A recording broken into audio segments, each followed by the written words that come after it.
The Property Bulletin by London Property, the home of superprime. Ireland faces a growing housing crisis that is shifting into old age.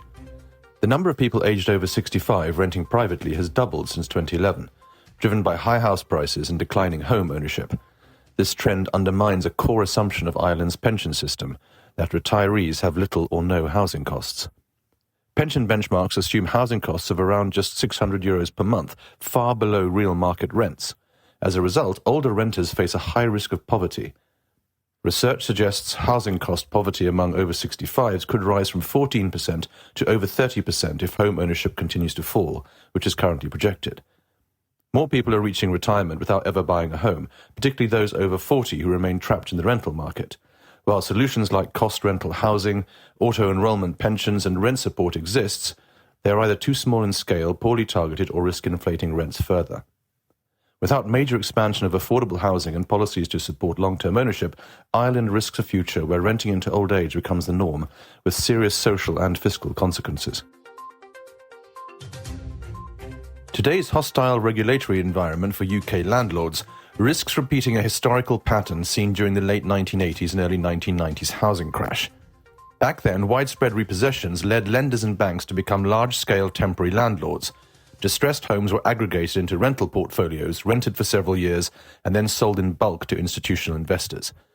The Renters' Rights Act could trigger a similar outcome: heavy penalties, banning orders, a national landlord database, and councils retaining enforcement revenue increase risk for small landlords. Even minor or administrative issues, such as disputed discrimination claims between equally qualified tenants, could escalate into fines, reputational damage, banning orders, and financial collapse. If enough small landlords exit due to regulatory pressure, rental stock won't disappear, it will consolidate. As before, properties are likely to end up owned by institutions with the scale, capital, and legal resources to absorb risk. This would be a repeat of what happened last time. The sector may be heading in the same direction again. Luxury buyers are increasingly prioritizing wellness over traditional entertaining space in their homes, according to New York real estate broker and Netflix star Ryan Serhant. High-net-worth clients are now actively seeking features such as infrared saunas, cold plungers, home gyms, and meditation spaces, with demand coming from both older buyers and younger generations. Serhant says once popular features like wet bars and oversized living or dining rooms have fallen out of favor.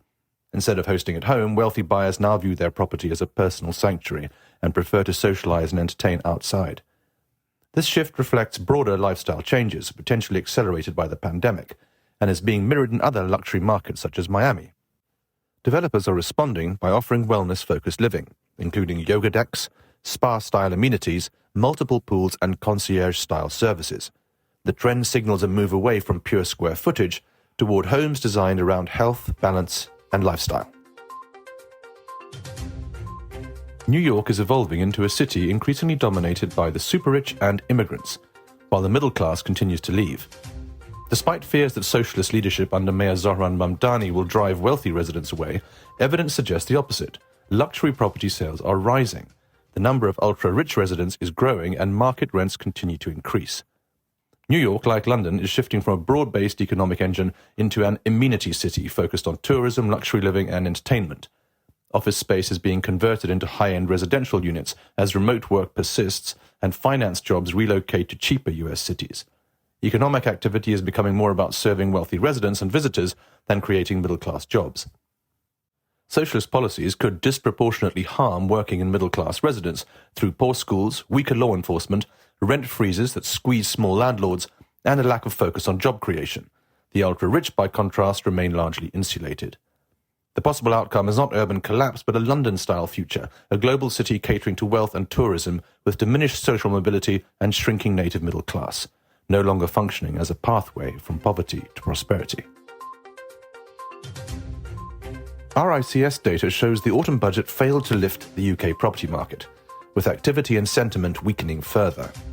Buyer demand in November fell to its lowest level since late 2023, while agreed sales, new listings, and market appraisals all remained firmly negative, reflecting a subdued pipeline. RICS says the budget brought clarity but did nothing to address the core problems of affordability and high borrowing costs. Measures such as higher property taxes and proposed mansion tax have added pressure, particularly in London, where price expectations are now the most negative in the country. While short-term prospects remain weak and recovery is unlikely before spring 2026, the 12-month outlook has improved slightly. Many respondents expect sales volumes and prices to rise modestly next year, supported by potential interest rate cuts. Forecasts from major agents suggest house prices could grow by around 2 to 2.5% in 2026, with stronger performance outside London, especially in more affordable regions. Subscribe to our newsletter to receive our weekly bulletins and stay ahead of what's shaping the super prime property market.